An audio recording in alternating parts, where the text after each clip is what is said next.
ladies and gentlemen, this is your captain speaking. We are about to land at BUTTMAM Airport, aka Tierville Plaza, in the city of Shapes.io. If you haven't fastened your seatbelt yet, I guess there's no point in putting it on anymore. The local temperature is a chilly 5 degrees centigrade, so it is recommended to put on a jacket and might as well take the life vest from under your seat with you, as you might be needing it later. Please make sure to not forget any personal belongings, though I would like to request that if you haven't eaten your complimentary snacks, you leave them aboard the plane, as we are currently very low on budget. On behalf of the crew, I would like to thank you for choosing BINS Airways. Please enjoy your stay. Now, ladies and gentlemen, we are here. We have arrived at part 8 of the BUTTMAM series, and over the course of the previous 7 videos, I've tried to equip you with the necessary knowledge that we'll be needing from this point forward. Therefore, before we continue, I would like to quickly recap what we've seen so far. Part 1. General introduction and explanation of what a TMAM is, and how it is different from a regular MAM. Part 2. Introduction to the 5-piece approach, and explanation of the concept of smart brute force. Part 3. The reduction of wiring footprint by converting booleans into non-boolean signals. Part 4. The physical assembly line. Part 5. How a null signal is different from a zero, how that can be taken advantage of, and how you can convert one to the other. Part 6. About signal locking, which allows you to sustain a certain signal value while cutting the feed to that signal. Part 7. Explanation of the concept of ticks and what that implies for big factories like this one. I'm going to highlight part 2 because that's where I spoke to you about the brute force approach. In a nutshell, my analysis module extracts candidate pieces from the shape, lines those candidates up, and then cycles through all the possible combinations. Now, keeping the information of parts 3 to 7 in mind, today we'll have a look at how those cycling units are built. So I'm gonna zoom out and we're gonna go to the wiring layer, and you can see that I have a total of 6 cyclers right here. Well, technically I have 12, but let's keep it simple and say that I have 6 of them. Cycler 4, 3.1, 3.2, 2.1, 2.2, 2.3. And why we need all of them, that is something we will discuss in later videos. The first thing I will do is I'm going to take out one of these modules, and simplify it a bit, and then we're going to have a look at it in isolation.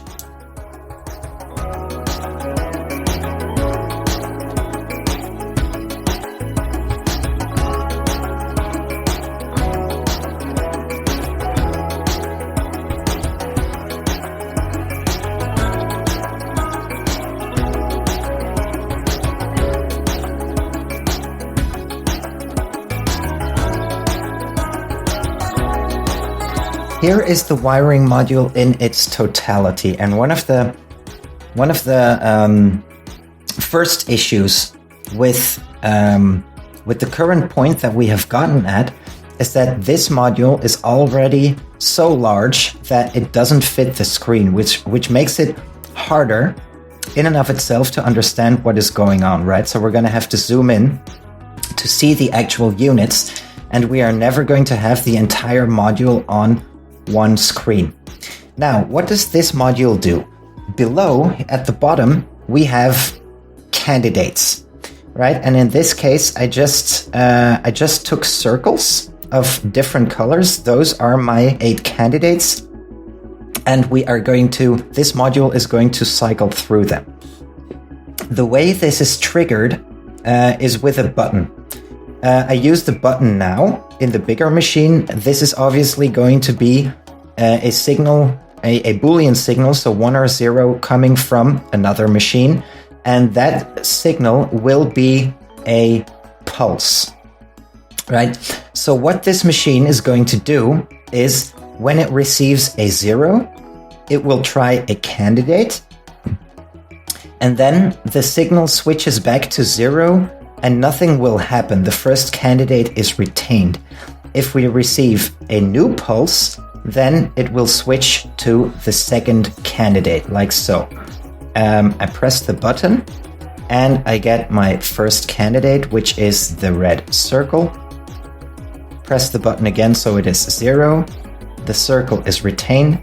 Press it again, we get yellow. Turn it back to 0, nothing happens. Next press, next pulse, green. And then cyan, blue, purple, white, gray. And then our final step is nothing. Nothing also counts as one of the candidates in this case. So I have a 0 at the moment, we have a gray signal. If I press the button again, we will get no signal. Okay, the signal is cut. I press the button again, so we get a 0. Now the machine is reset, and now when we start pressing the button again with new pulses, we will cycle through. The candidates again, right? So purple, white, gray, nothing, and reset. There we go. Okay, so how does this work? Because this is obviously a bit more complex. And as a matter of fact, I'm going to remove the button. And I am going to put it here. Here is where the signal comes through. So let's not get distracted by these lines for now, right? We're going to have a look at what's going on right here, right? This central pillar with the NOT gates and the OR gates and the lines and whatnot. We're going to have a look at that. So what happens? Do we have... Wait a minute. Yeah, we currently have the purple signal, so I'm going to continue until the machine is reset.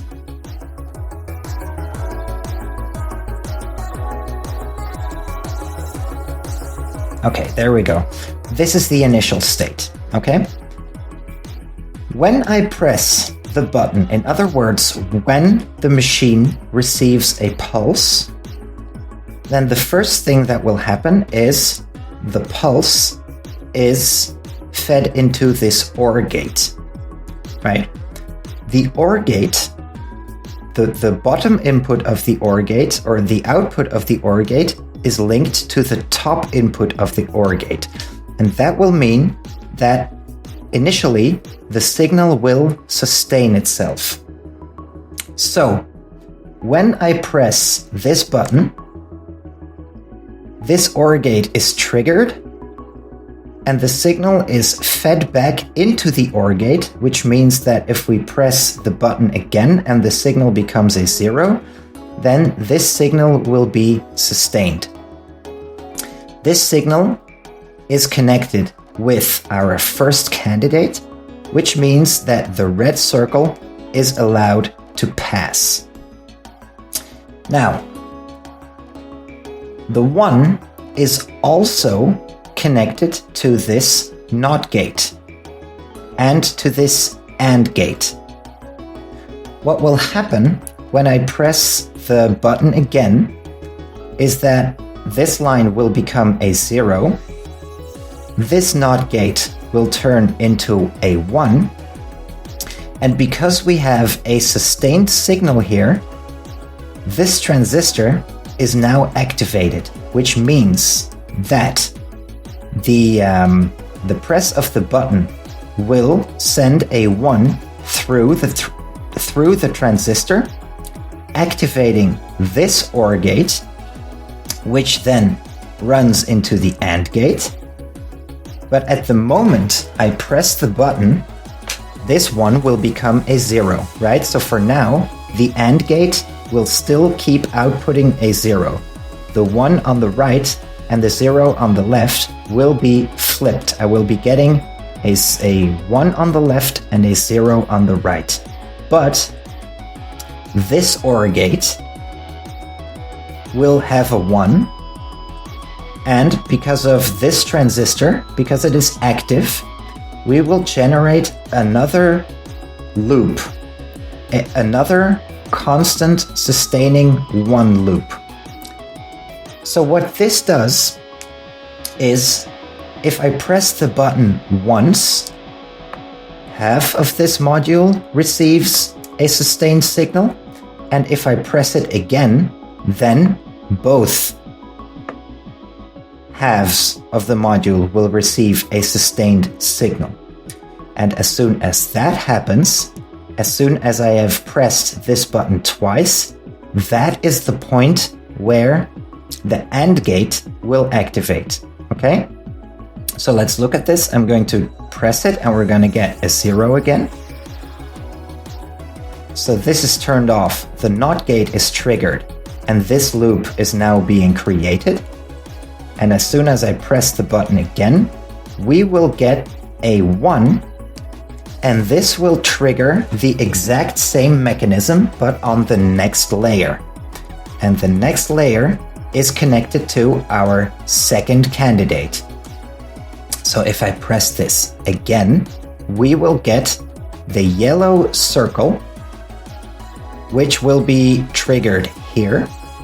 And at the same time, we will have a signal here, which will activate, which will trigger the NOT gate, cutting off the red circle, and therefore at the end of the line, the red circle will be replaced by the yellow circle. Okay? Let's now press the button again, see this happen. Boom, there it goes. These signals remain sustained, but now also the right-hand side of the second layer, let's call it a layer of my machine, of my module, is also being looped, but not the left one yet, because the signal is still 1. We have a yellow circle. If I press the button, now this part of the module is also being sustained. Press it again, and it moves on to the green candidate. Press it again. Press it again. Cyan candidate comes first. And now I'm going to place the button here again because our screen is too small. So we have the cyan candidate. And if I press it again, we get the blue candidate. And now you see the triggering of the lines on screen again. So the white candidate, the gray candidate. And now an interesting thing happens. When we get to the final candidate, and the final candidate is no candidate, then we need to reset the machine. So you see that at this time, all of these loops are ones, right? So they are sustaining themselves. They are triggered, they are active. Okay, and now I need to reset that as soon as we hit the next level. So what will happen? The next state is none of the candidates. So first of all, we are going to receive a 1 signal here. This is going to trigger this OR gate, and that is going to shut the signal off. So we're going to get no output here. Now, this signal is going to sustain itself, and we are going to get a NOT gate again. We're going to get a 0 again for the OR gate on the left. So let's press the button. There we go. And now, if I press the button again, what is going to happen? Well, this is going to turn into a 1. This 0 is going to turn into a 1. Because we have a constant signal here, the 1 is allowed to pass. It will trigger the NOT gate. It will trigger this NOT gate, and this NOT will now output a 1, and the 1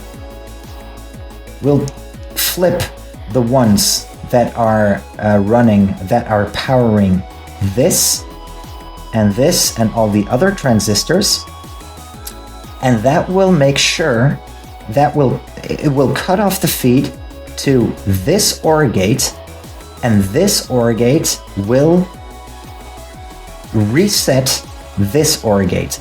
So whereas we have a constant loop because it is feeding itself, this is an interrupter, and this interrupter is activated as soon as we get a 1 right here.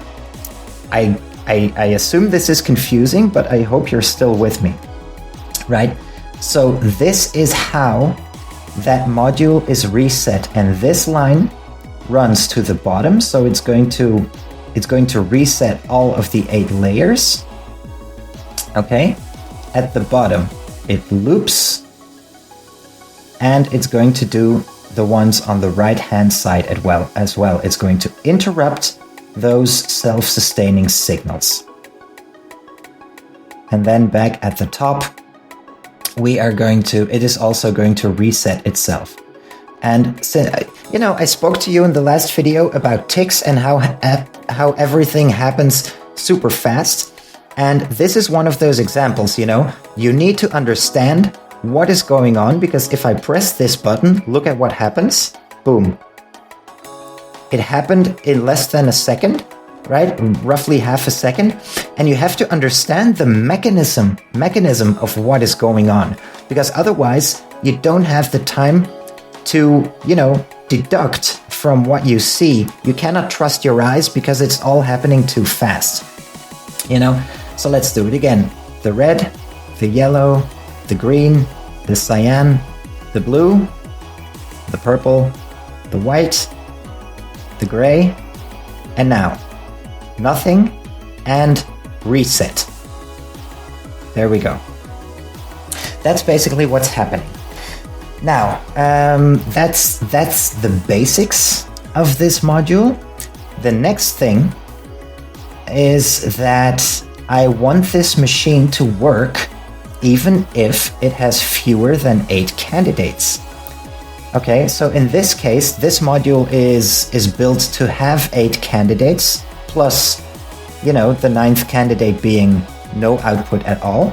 So it's 8 plus 1. But I also want this module to function if I have only 1 candidate, for example. And this is a first step in the smart bit of what I called the smart brute force, right? So what I want to avoid is that if, for example, I only get 3 candidates, or maybe just 1, I don't want to need a total of, 18 pulses before it loops back on itself.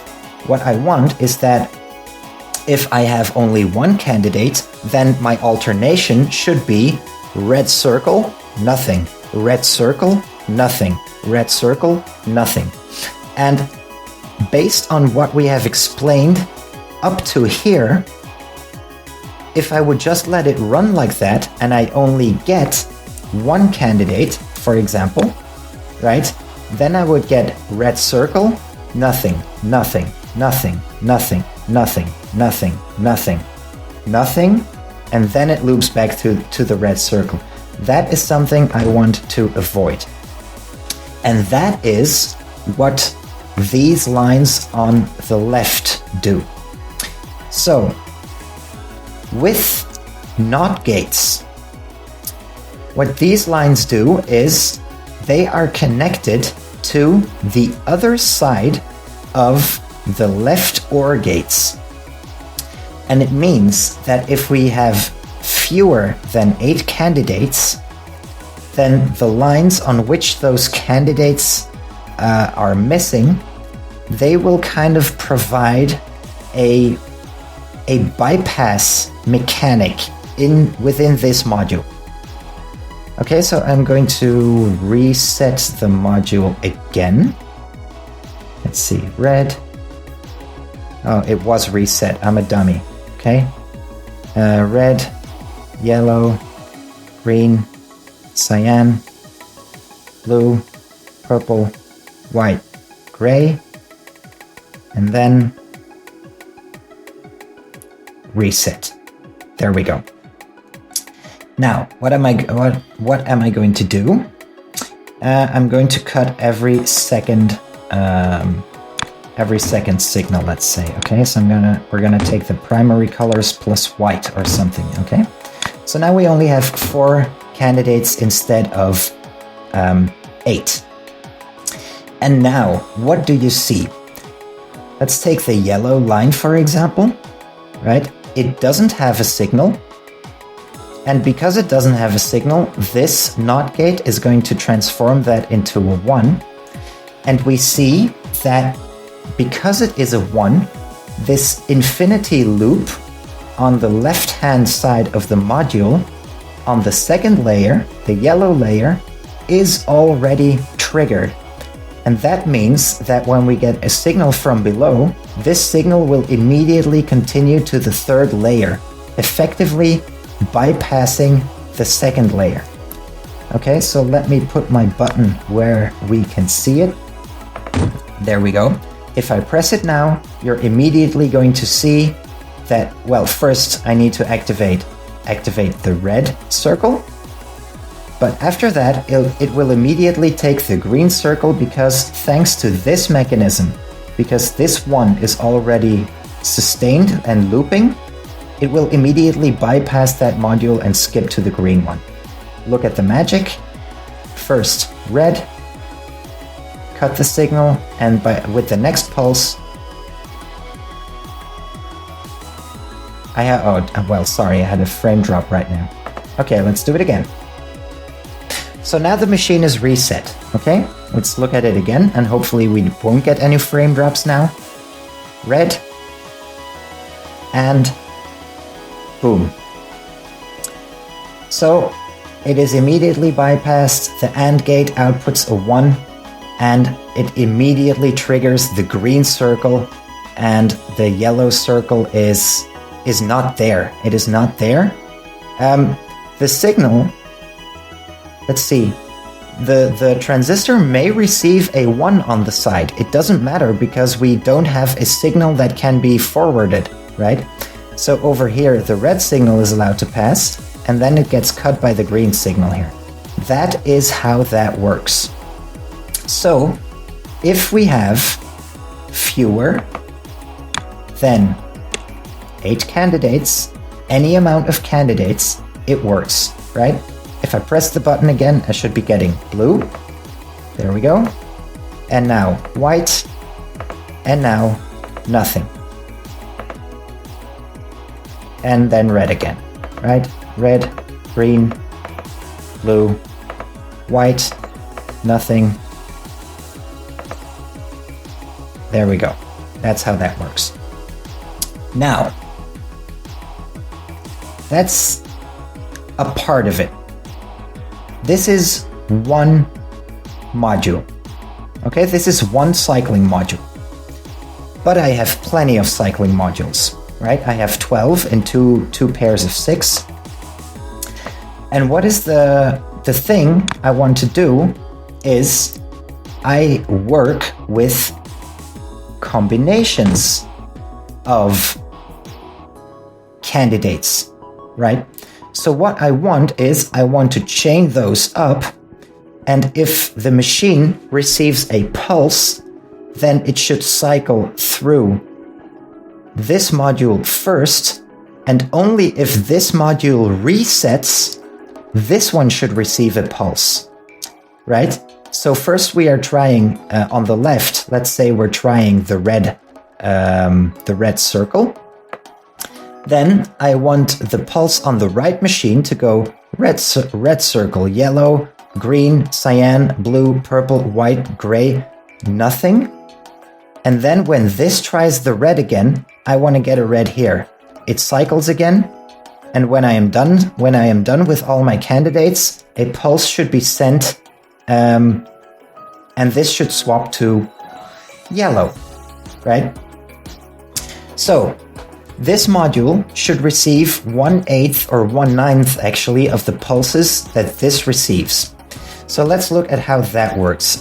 First of all, I am going to need to connect these modules, right? This output line will serve as the pulse for this module on the left.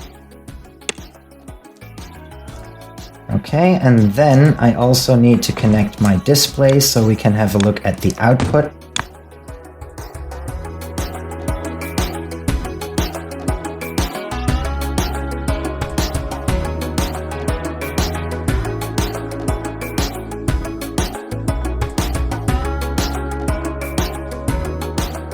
Sheesh, there we go. Okay, I had a problem because I had a frame drop while I was drawing a circle, a wire, and it messed up. It gave me the wrong rotation and it messed up my wiring, so that's why it took a little longer. Anyway, let's have a look at how this works. If I press the button now, then the rightmost of these two displays should give me a circle, a red circle, right? And it's going to cycle. Let me connect these ones again, so we get 8 inputs again. And then the other module is going to show rectangles, just for transparency's sake. Okay, so the next button press should give me a cyan. Or why does that not happen? Anyway, it doesn't matter. So you see that if I press the button, why is that not working?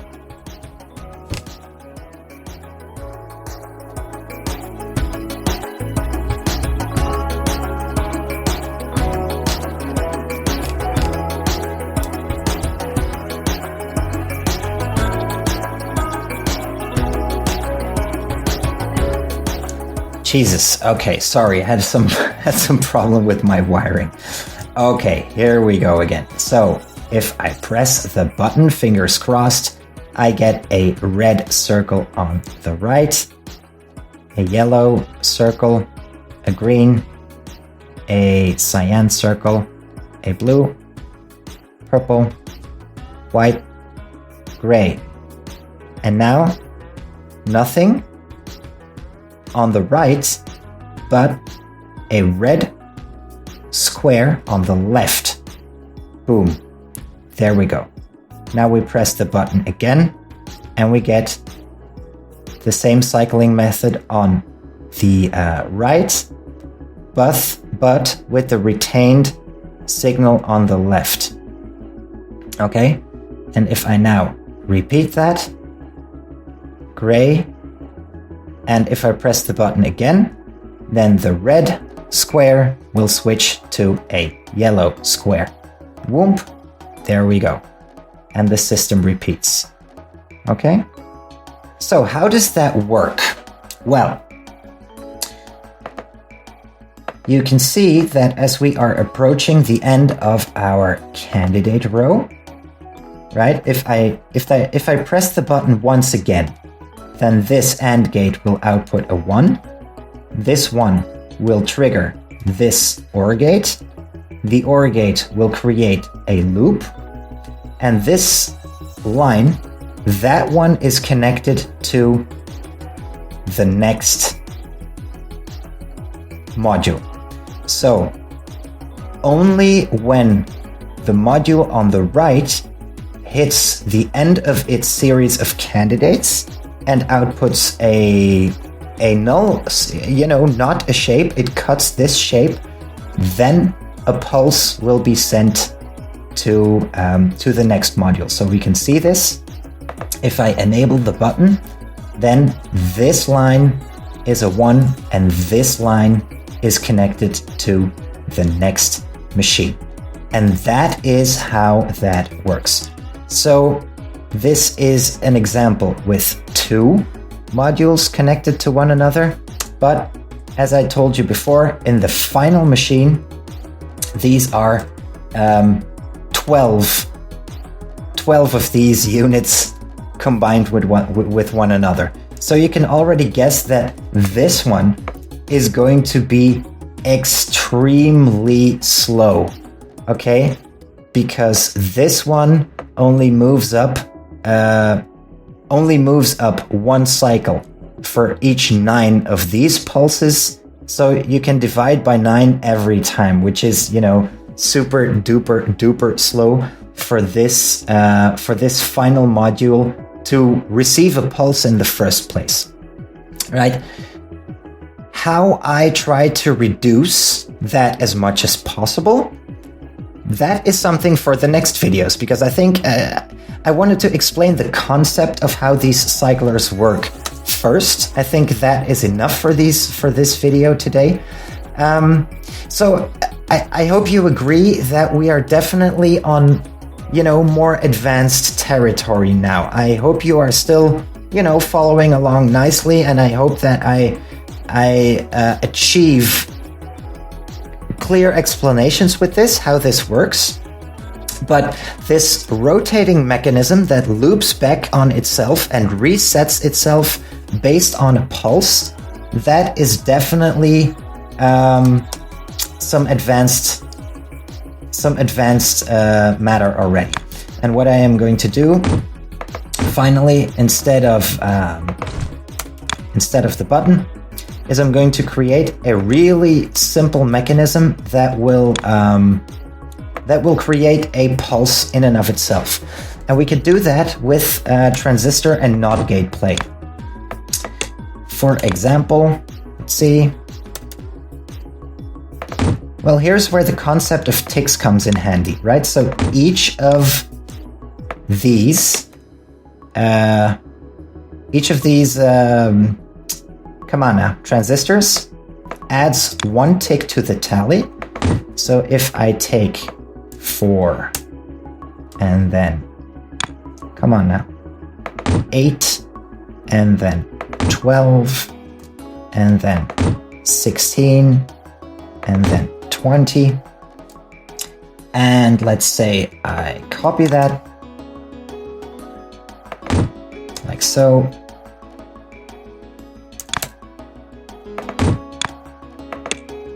There we go. Now we have a 40 tick delay module, and I'm going to simply connect that to itself. And there we go. See? Now I have created a pulsing machine, and we can simply connect that line to our module. And you will see that we are cycling through our unit just splendidly.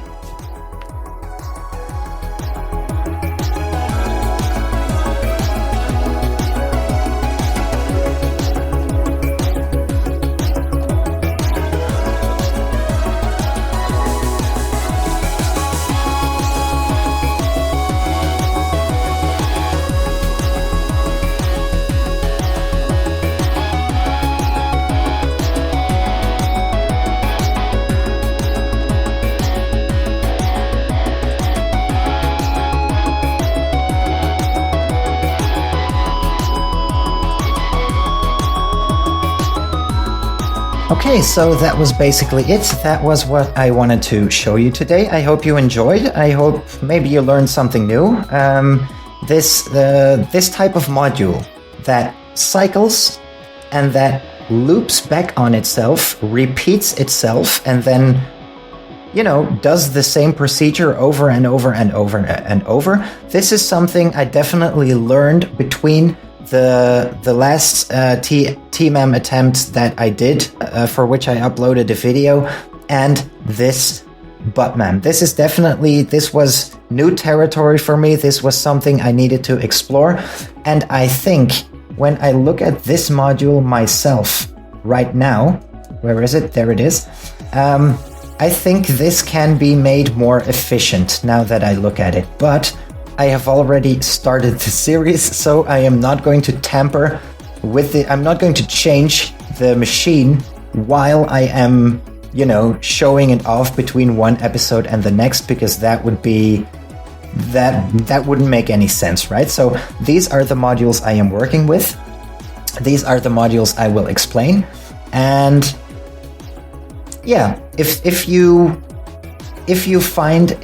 look at this and you see any jank or you spot the reason, please let me know, but I will not change it before we are done with this series. That's a small disclaimer I would like to make. So having said that, I hope you enjoyed. I hope you learned something new. If you didn't, I hope you still found it enjoyable and entertaining to watch. And as we have now really begun digging deep into the logic of this game with this kind of rotating module, I hope you are excited for part 9, in which we are going to look at, more types of advanced wiring setups in this game. Wish you all a lovely day. Take care. Bins out. Bye-bye.